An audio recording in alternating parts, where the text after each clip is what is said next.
Salvador, if I return on a summer day, so humid my thumb will clean your beard of salt, and if I touch your volcanic face, kiss your pumice breath, please don't let cops say, he's gangster. Don't let gangsters say, he's wrong barrio. Your barrios stain you with pollen. Every day, cops and gangsters pick at you with their metallic beaks, and presidents, guilty. Dad swears he'll never return. Mom wants to see her mom.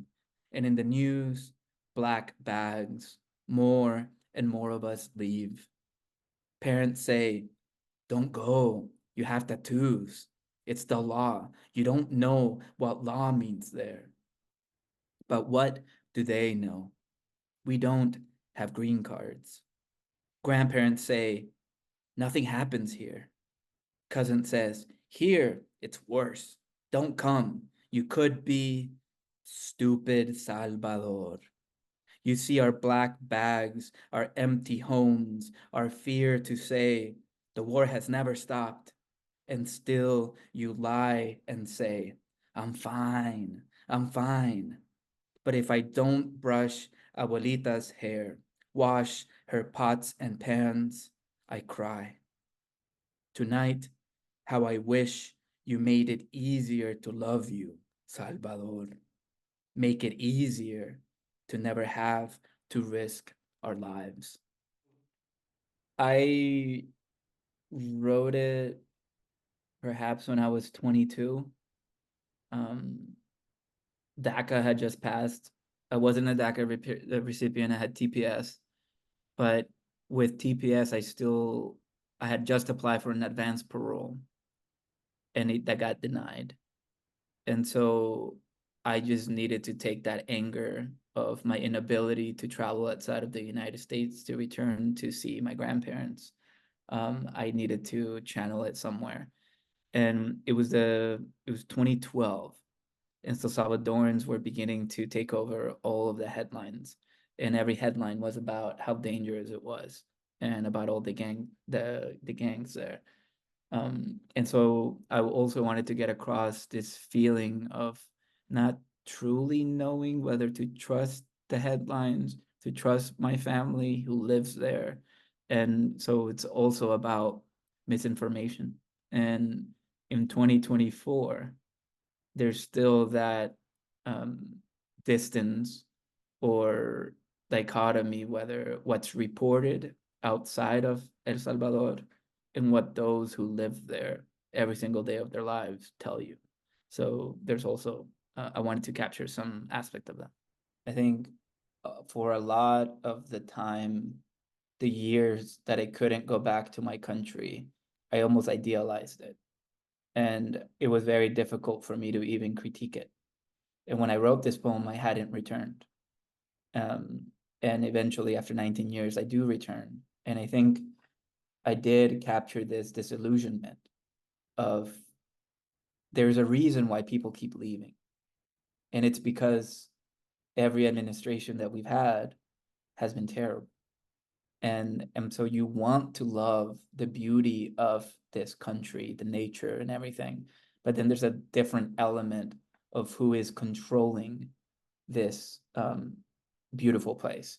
And there's also a resistance there and a disappointment. So it's like the beauty, disappointment, all of those emotions that at the end of the poem, I'm angry, but anger is also a secondary emotion. And essentially I am sad that my country is being described the way it is by not only the news, but also my family members. And so there's a huge disappointment of like, oh yeah, that's right. That's why we keep leaving.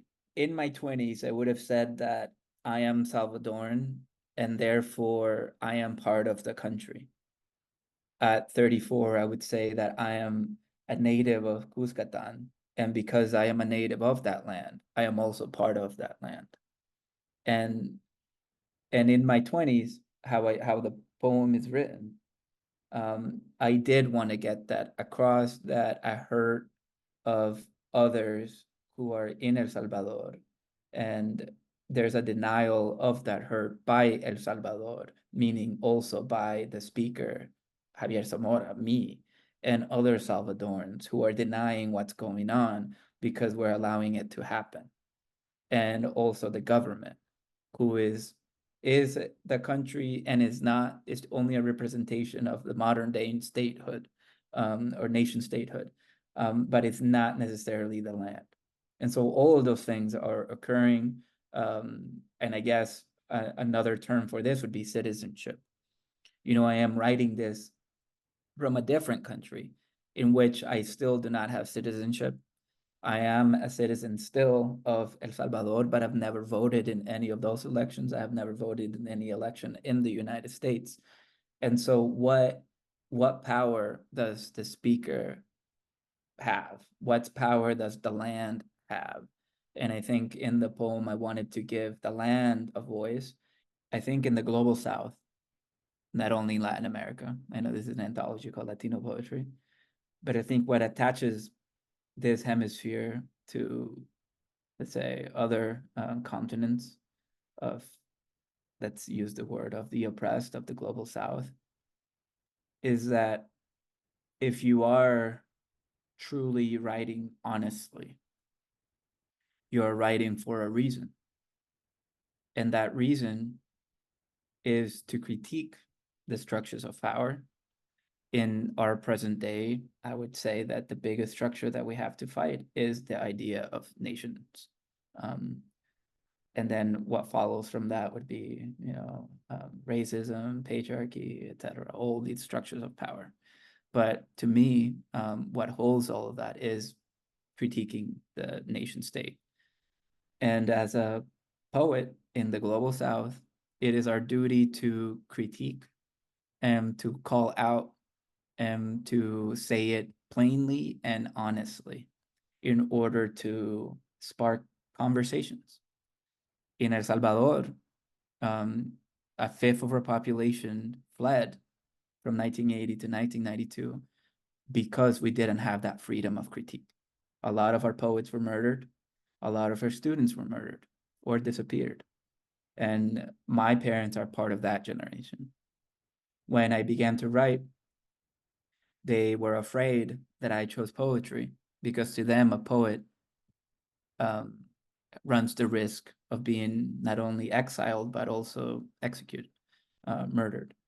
And that left a huge impression on me as a 17-year-old, because they weren't necessarily afraid that I was going to get truly like killed here in the States, but they were afraid that I was going to get deported, or that I was going to write a truth honestly that the US government was going to use against me, because to them, that's what writing is. And I would argue that to most of the people around the world, that's what poetry is.